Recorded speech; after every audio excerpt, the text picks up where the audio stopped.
Bismillahirrahmanirrahim. Assalamualaikum warahmatullahi wabarakatuh.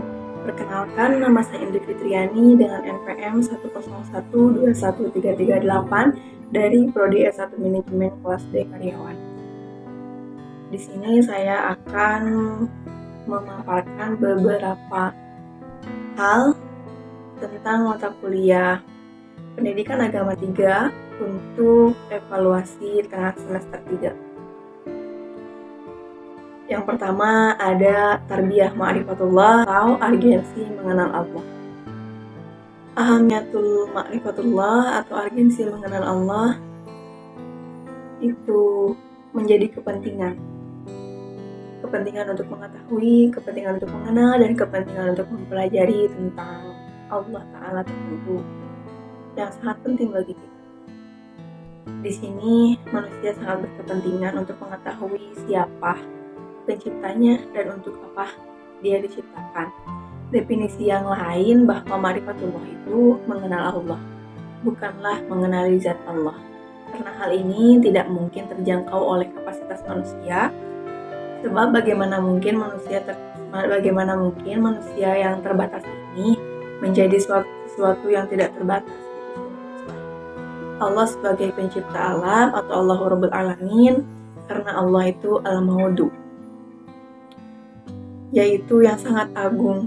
Allah Ta'ala Rabbul Alamin, Rabb itu yang artinya asli, yang mempunyai atau pemilik. Di dalamnya terkandung pula arti mendidik, yaitu menyampaikan sesuatu kepada keduanya yang sempurna dengan berangsur-angsur. Alamin artinya semesta, yakni semua jenis alam, yaitu alam tumbuh-tumbuhan, binatang, alam manusia dan benda, dan alam makhluk lainnya yang bertubuh halus seperti malaikat, jin, serta alam yang lain. Allah Subhanahu wa Ta'ala berfirman dalam Quran surat Al-Jathiyah ayat 36, Walillahil hamdulillahi rabbis samawati wa rabbil ardi rabbil alamin. Maka bagi Allah lah segala puji, Tuhan langit dan Tuhan bumi, Tuhan semesta. Ada dalil nakli atau dalil yang tertulis dalam kitab Quran surat Al-An'am sebagaimana bunyinya, Bismillahirrahmanirrahim, Qul ayyu syai'in akbaru syahadah, Qulillah syahidun baini wa bainakum wa uhiya ilayya hadal Qur'anu linunzirakum bih wa man balagha a'innakum latashhaduna anna ma'allahu alihatan ukhra Qul la ashhadu Qul innama huwa ilahu wahidun wa innani bari'um mimma tusyrikun. Yang artinya, siapakah yang lebih kuat persaksiannya? Katakanlah Allah, dia menjadi saksi antara aku dan kamu, dan Al-Quran ini diwahyukan kepadaku, supaya dengan dia aku memberi peringatan kepadamu dan kepada orang-orang yang sampai Al-Quran kepadanya. Dalam tafsir Al-Jalalain diterangkan bahwa ayat ini diturunkan ketika orang-orang kafir berkata kepada Nabi Muhammad SAW, bawalah kepada kami saksi terhadap kenabianmu karena ahli kitab mengingkarimu. Ayat ini menegaskan bahwa Al-Quran yang diturunkan oleh Allah Subhanahu wa Ta'ala kepada Nabi Muhammad itu sudah cukup menjadi penjelasan kebenaran risalah yang dibawanya. Tujuannya diturunkan Al-Quran itu untuk memberikan penjelasan. Ia diturunkan, dibaca, dan dipelajari. Nabi diutus untuk membacanya dan mengajarkannya kepada kita. Mereka yang sungguh-sungguh memperhatikan Al-Quran pasti akan mendapatkan dalil-dalil yang kuat tentang Allah, risalah, ibadah, dan semesta manusia dan kehidupan. Kemudian ada dalil akli atau akal dan logika. Semakin terbukti kebenarannya dengan dalil akli atau logika itu yang diperoleh dari ayat-ayat kauniyah alam semesta. Oleh karena itu, Allah mendorong kita untuk memperhatikan dan memikirkan alam semesta yang maha luas ini. Jika manusia merenungkan apa yang terdapat di alam semesta, pasti akan menyadari bahwa keharmonisan sistem dalam alam semesta ini tidak terjadi secara kebetulan. Pasti ada yang maha mengatur dan maha menjaga. Atas hal ini, dialah Allah Subhanahu wa Ta'ala. Kemudian Allah berfirman dalam Quran surat Al-Imran ayat 109, Inna fi khalqis samawati wal ardi wa ikhtilafil laili wan nahar laayatil liulil albab. Sesungguhnya dalam penciptaan langit dan bumi dan silih bergantinya siang dan malam terdapat tanda-tanda bagi orang-orang yang berakal. Kemudian ada dalil fitri atau fitrah, naluri, sunatullah. Jika manusia menggunakan fitrahnya, maka dia akan menyatakan bahwa tidak ada Tuhan selain Allah yang menciptakan alam semesta. Allah menjelaskan dalam Quran surat Al-A'raf ayat 172, wa id akhadha rabbuka min bani adama min durihim dzurriyyatahum wa ashhadahum ala anfusihim alastu bi rabbikum qalu bala syahidna taquluna yawmal qiyamati inna kunna an hada ghafilin. Yang artinya ayat ini mengisyaratkan tentang penciptaan manusia di atas fitrah atau naluri yang tunduk kepada Allah Ta'ala. Jika manusia menjaga dan mengikuti fitrahnya dengan benar, maka dia pasti akan menyatakan bahwa tidak ada Tuhan selain Allah yang maha menciptakan alam semesta ini. Dengan ma'rifatullah, kita akan mengenal, akan mengetahui dan juga mempelajari tentang Allah Ta'ala. Akan menumbuhkan athimar, buah atau hasil pengaruh di dalam jiwa yang menimbulkan meningkatnya iman dan takwa. Logikanya gini, kalau misalkan kita tidak mempelajari tentang mengenal Allah, bagaimana kita akan percaya bahwa yang menciptakan kita itu siapa? Jadi kita tuh harus mempelajari dulu ilmunya tentang mengenal Allah itu seperti apa. Karena dengan kita mengenal Allah, kita akan merasakan keimanan dan ketakwaan. Keimanan dan ketakwaan itulah yang menjadi jalan bagi manusia untuk mendapatkan berbagai karunia di dunia. Yang pertama ada al-huriyah atau kemerdekaan. Yang keduanya ada atumaninah atau ketenangan. Yang ketiganya ada al-barokah atau keberkahan. Yang keempatnya ada al-hayatut thayyibah, kehidupan yang baik. Yang kelimanya adalah dukhulil jannah, dimasukkan ke dalam surga. Yang keenamnya ada maradhatillah atau keriduan Allah Ta'ala. Jadi ma'rifatullah itu bisa mengantarkan manusia kepada peningkatan iman dan takwa. Dengan iman dan takwa itulah mereka akan memperoleh as-sahadah, kebahagiaan yang hakiki. Wallahu a'lam. Dan di bab keduanya ada al-ma'wani fi ma'rifatullah atau penghalang mengenal Allah. Penghalang mengenal Allah itu ada maradus syahwat dan maradus syubhat. Apa sih maradus syahwat dan maradus syubhat itu? Maradus syahwat itu berkaitan dengan penyakit hati, nafsu dan kesenangan tetap dilakukan tidak terduga.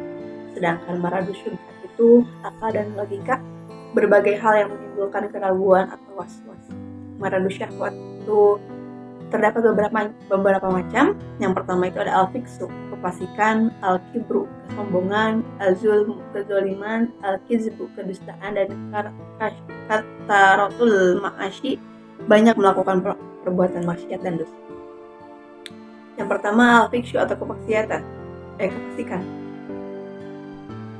Sebagaimana firman Allah dalam Quran surat Al-Hasr ayat 19, wala takunu kalladzina nasullahu fa ansahum anfusahum ulaika humul fasiqun. Dan janganlah kamu seperti orang-orang yang lupa kepada Allah, lalu Allah menjadikan mereka lupa kepada mereka sendiri. Mereka itulah orang-orang yang kedua ada al-kibru atau kesombongan, sebagaimana firman Allah dalam Quran surat Al-Mu'min ayat 35, alladzina yujadiluna fil ayatillahi bighairi sultanin atahum kabura makna indallahi wa indalladzina amanu kadzalika yatbahu Allahu 'alal kulli qalbi mutakabbirin jabbar. Yang artinya yaitu orang-orang yang memperdebatkan ayat-ayat Allah tanpa alasan yang sampai kepada mereka. Amat-amat besar kemurkaan bagi mereka yang beriman. Demikianlah Allah mengunci mati hati orang-orang yang sombong dan yang semena-mena. Dari itu, kita sebagai manusia tidaklah baik memiliki perlakuan sombong. karena kita semua dilahirkan dari tanah dan akan dikembalikan juga ke udara. Apa yang perlu kita sembunyikan di dunia ini semuanya kita miliki. Yang ketiganya ada al-zulmu atau kezaliman, sebagaimana firman Allah dalam surat As-Sajdah ayat 22, "Faman adlamu mimman dzukkira bi ayati rabbih tsumma a'rada anha inna minal mujrimina muntaqimun." Dan siapakah yang lebih zalim daripada orang-orang yang diperingatkan dengan ayat-ayat Tuhannya, kemudian ia berpaling daripadanya? Sesungguhnya kami akan memberikan pembalasan kepada orang-orang yang berdosa. Yang keempat ada al-kizbu atau kedustaan. Dalam hati mereka ada penyakit, lalu Allah menambah penyakit itu dan mereka mendapat azab yang pedih karena mereka. Sebagai manusia kita tidak boleh memiliki sifat dusta. Berikutnya ada kasratul ma'asyi atau banyak melakukan perbuatan maksiat atau dosa. Banyak sekali perbuatan maksiat atau dosa yang mungkin sering kita lakukan detik demi detik, menit demi menit, jam demi jam, hari demi hari. Mungkin kita tidak pernah meninggalkan yang namanya dosa. Sekecil apapun perbuatan yang tidak dilakukan, perbuatan yang tidak dianjurkan oleh Allah, perbuatan yang tidak diridhoi oleh Allah, itu merupakan dosa. Kali-kali tidak demikian, sebenarnya apa yang selalu mereka usahakan itu menutupi hati mereka. Dengan banyaknya dosa, mungkin hati kita itu akan tertutup.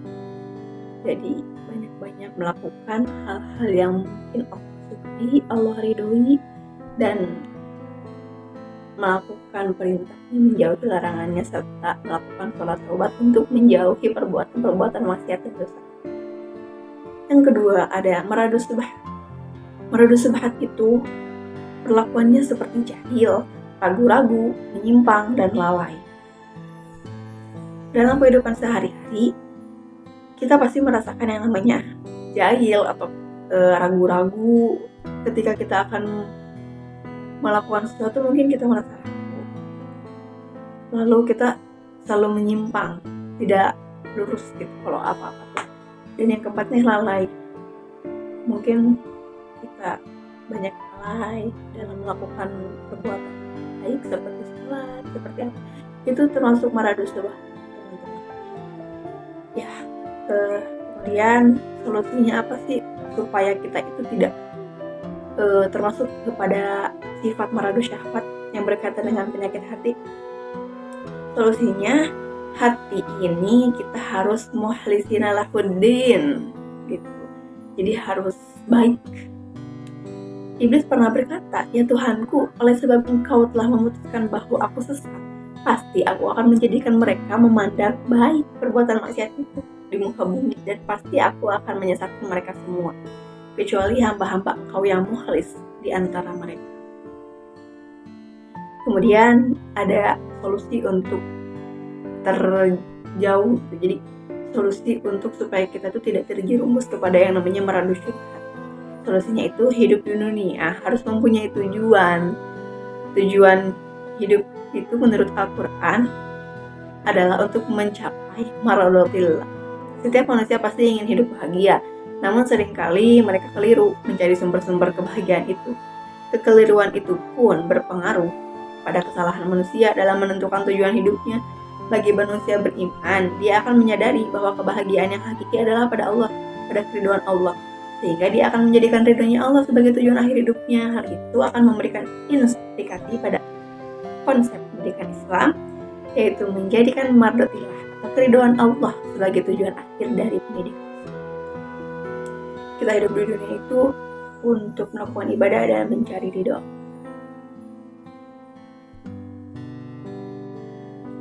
Kemudian pada bab 3 akan memaparkan tentang al-adillah ala wujudillah atau bukti keberadaan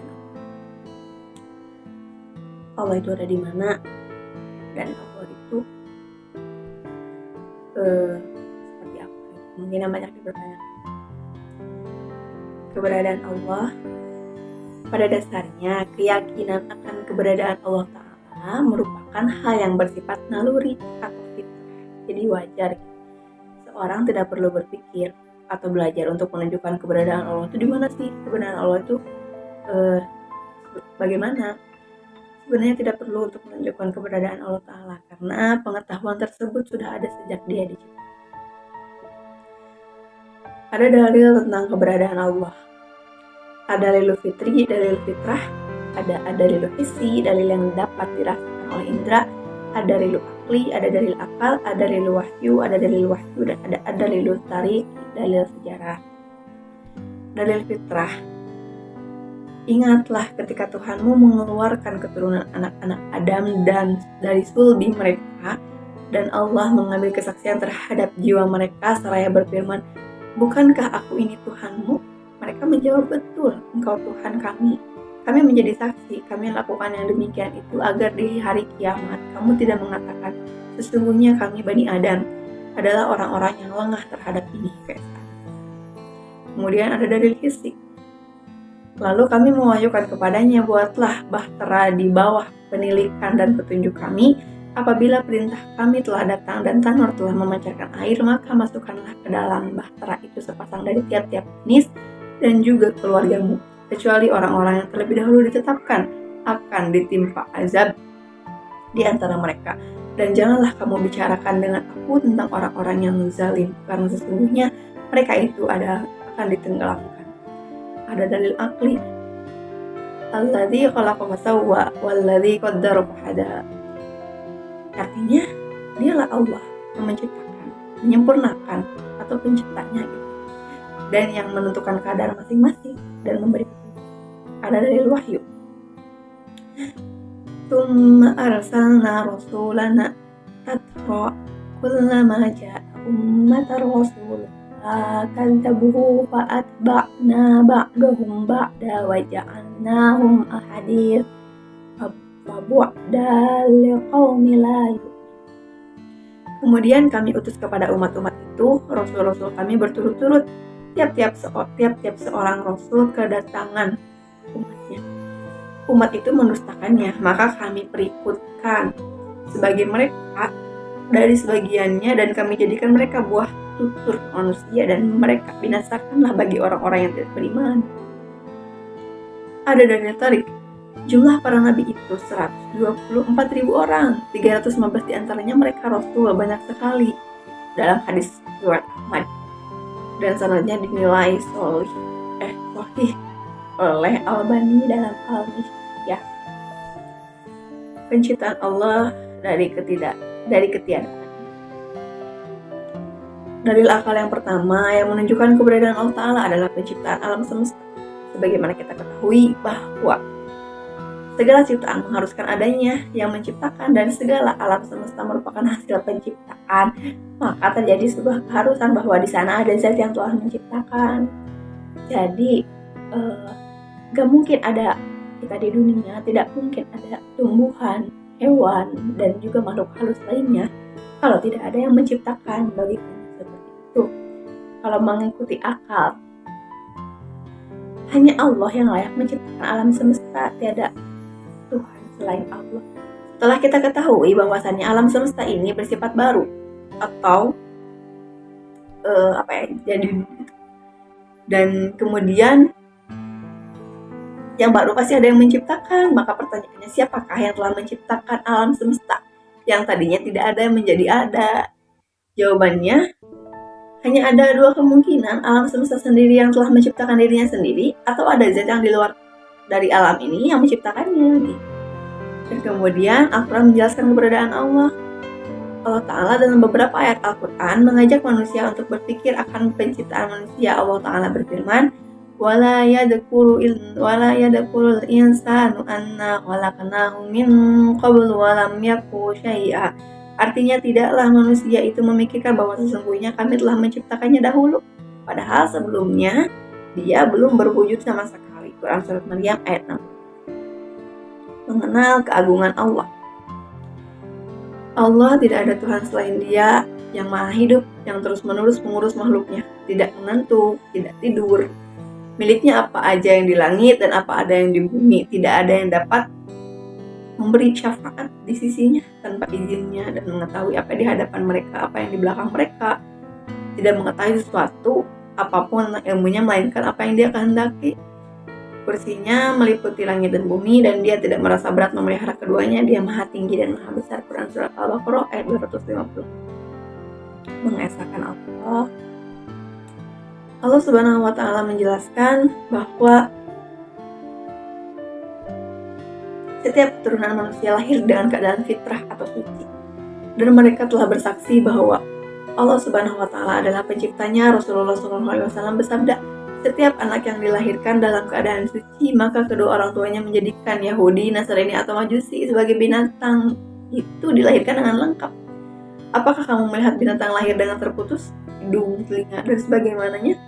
Sesungguhnya sebelum kita lahir ke dunia, tauhid sudah tertanam dalam diri kita. Allah Subhanahu wa Ta'ala berfirman, telah membuat perjanjian dengan kita ketika kita masih berada dalam kandungan dan ruh belum dihempuskan ke dalam jasad. Perjanjian tersebut tidak lain berisi dari penyaksian kita bahwa tidak ada Tuhan yang berhak disembah melainkan Allah Subhanahu wa Ta'ala.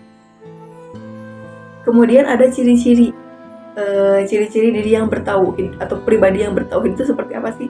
Ciri-cirinya memiliki komitmen utuh dengan Tuhannya, menolak pedoman hidup yang datang bukan dari Allah, dan bersifat progresif.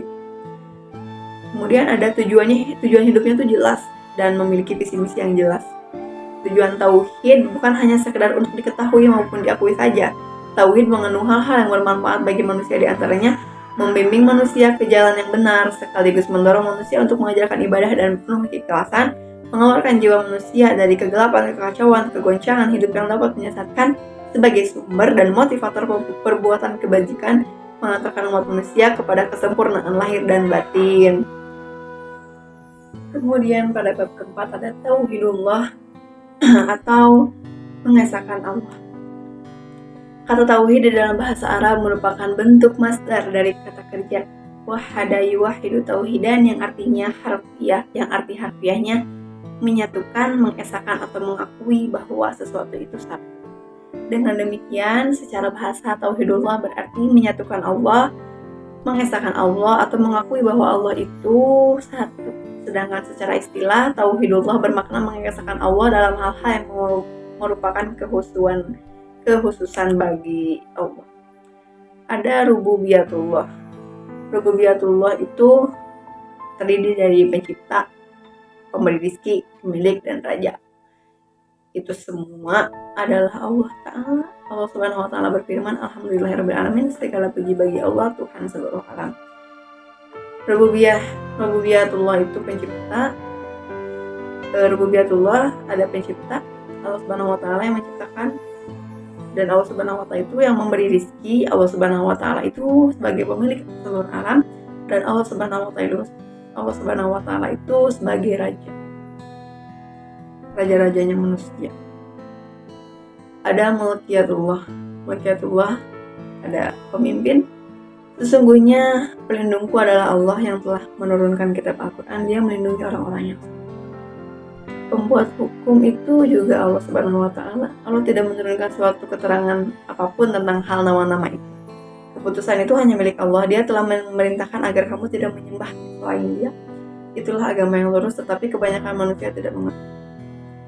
Pemerintah, sungguh Tuhanmu adalah yang menciptakan langit dan bumi dalam 6 masa. Lalu Dia bersemayam di atas aras.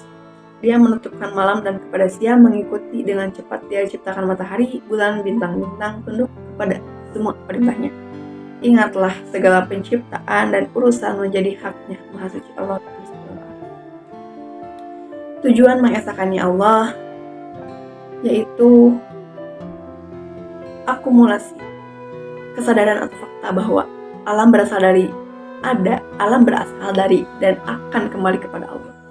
Tauhidullah mempunyai misi untuk membebaskan manusia dari segala belenggu, dominasi atau kendali yang cenderung merusak kemanusiaan dan kemanusiaan manusia. Karena manusia harus bergerak menuju kesempurnaan sesuatu dengan kodratnya, untuk itu perlu memahami tauhidullah. Tuhan itu sebagai yang disembah, dan konsep dalam akidah Islam itu menyatakan keesaan Allah. Tauhid pengamalannya dibagi menjadi 3 macam, yaitu tauhid rububiyah, uluhiyah, dan asma wa sifat.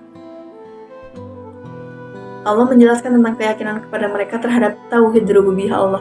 Keyakinan mereka yang demikian itu tidak menyebabkan mereka masuk ke dalam Islam dan menyebabkan halalnya darah dan harta mereka, sehingga Allah Subhanahu wa Ta'ala memerintahkan kepada Rasulullah untuk mengumumkan peperangan melawan mereka. Makanya, jika kita melihat kenyataan yang terjadi di tengah-tengah kaum muslimin, kita sadari betapa besar kerusakan akidah yang melanda saudara-saudara kita. Alhamdulillah. Kemudian pada bab kelima ada al-hayah fi hilali tauhid, hidup di bawah naungan. Kehidupan di bawah naungan tauhid merupakan kehidupan yang dilalui oleh generasi pertama di bawah bimbingan Rasulullah SAW agar generasi ini dapat merasakan hidup di bawah naungan tauhid sebagaimana era kepemimpinan Rasulullah, maka harus dipastikan bahwa kehidupan mereka juga harus berlandaskan tauhid yang benar sesuai dengan manhaj salaf. Kesempurnaan Allah Subhanahu wa taala. Yang pertama ada zat Allah atau keberadaan eksistensi Allah itu sendiri. Pengertian ini merupakan terjemahan dari kata zat yang paling mendekati. Maksud yang benar adalah eksistensi. Istilah ini dibuat untuk menunjukkan sesuatu yang ada. Segala yang ada disebut zat. Ayat yang pertama itu adalah Qul huwallahu ahad, dialah Allah yang Maha Esa, Allahus Samad.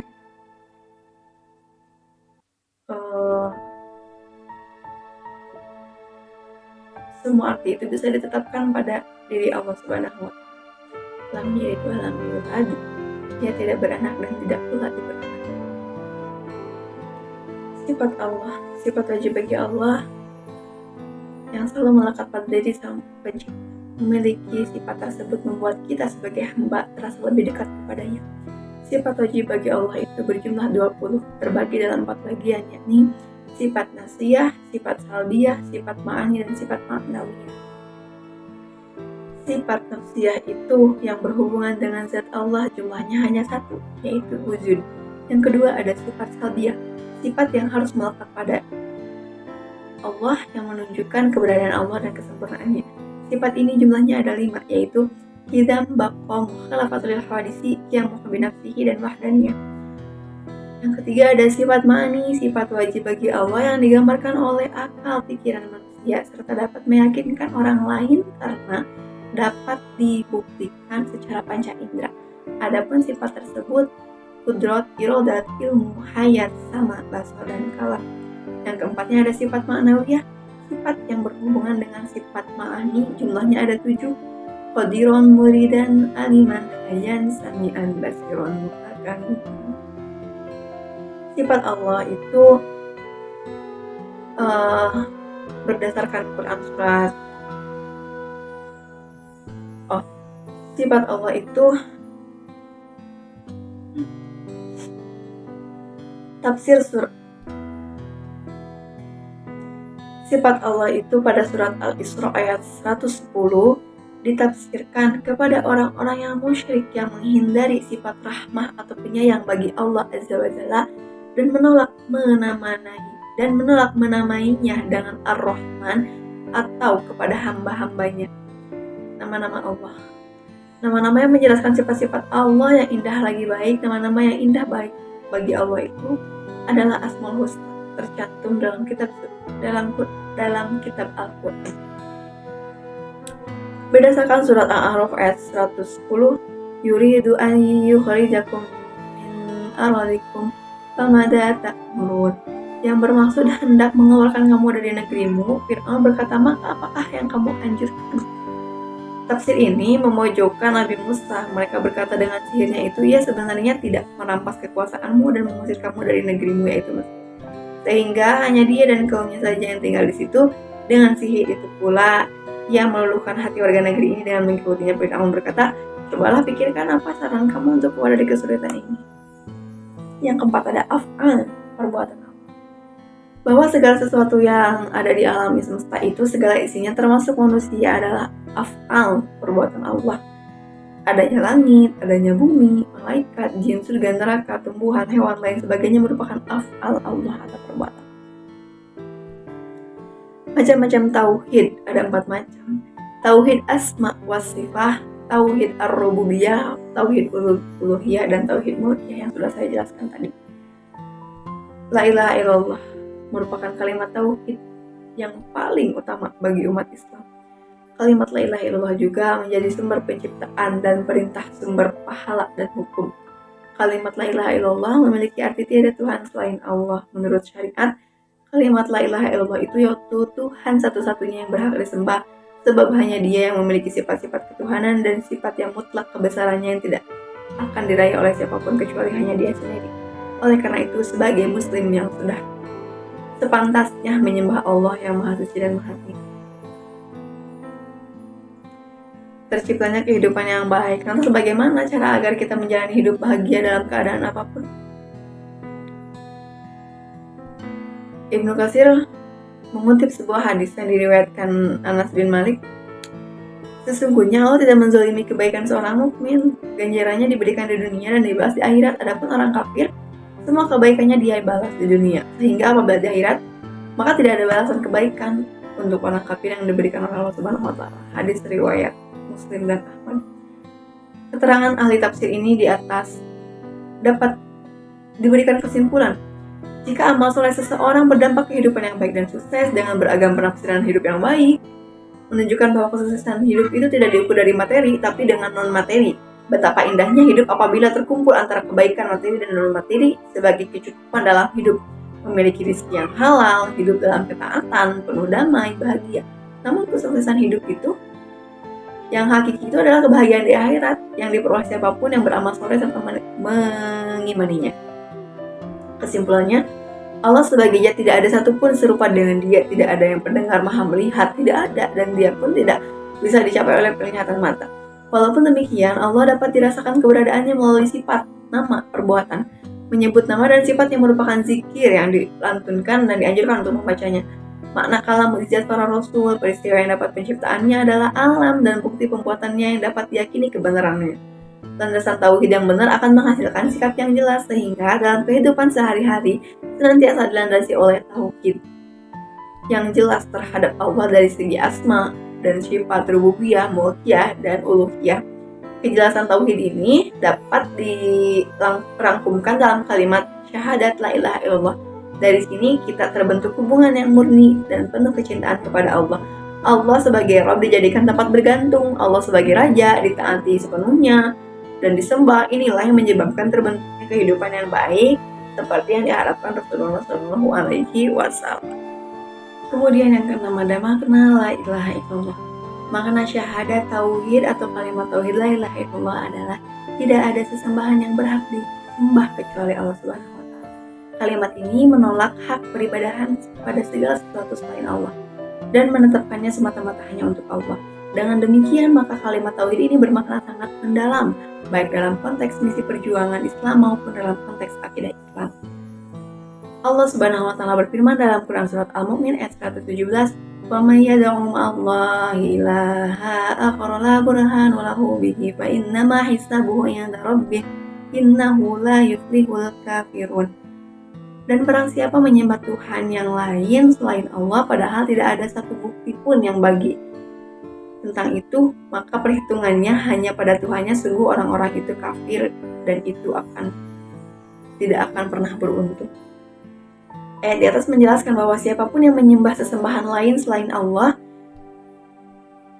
tanpa memiliki dalil yang jelas yang menunjukkan keberhakan sesembahan tersebut untuk disembah, maka Allah pasti akan membalasnya dengan perbuatan syiriknya itu.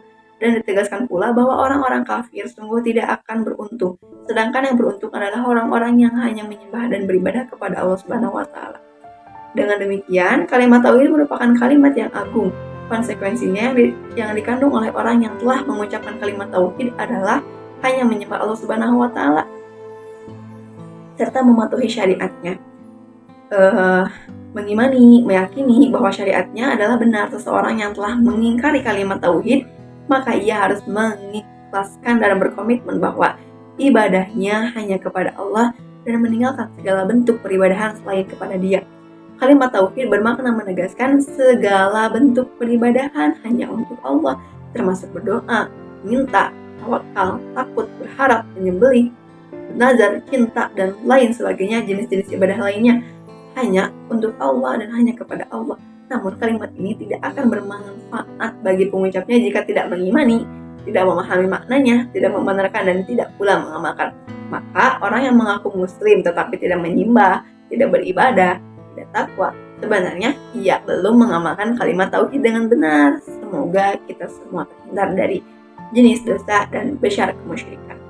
Dan semoga kita termasuk orang-orang yang beriman, termasuk orang-orang yang diridhoi oleh Allah dan disukai oleh Allah dengan segala perbuatan yang kita lakukan.